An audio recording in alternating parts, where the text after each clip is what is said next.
In this fade tutorial, we're going to have a look at how we create a slope. The point of a slope is if you have some ambient sound like this, we would like to hear it at the beginning of the segment, and then we would like to fade down the ambience and just have it lie as a sound bed underneath the rest of the segment. So I can begin by just creating a regular fade like this.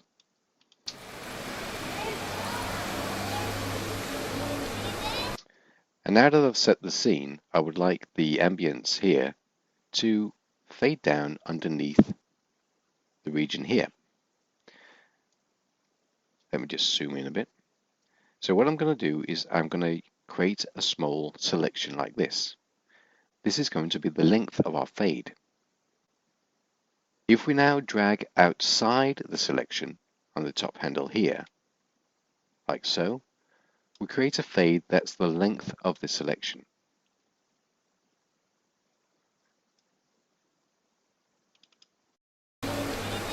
Simone and Kipski have been creating crazy sounds together since they were kids in the city of Utrecht. Something clicked, and it just seemed like the band had this amazing data source, so we had to grab it and had to start working with it. Now, if I would like the ambience here to pop up slightly, I can do a reverse duck. I create a selection like this and just pull up the sound, like so. Grab it and had to start working with it. And now I can just simply move my regions into place. That's Simone Ackermans, the Simone of Simone and Kipski.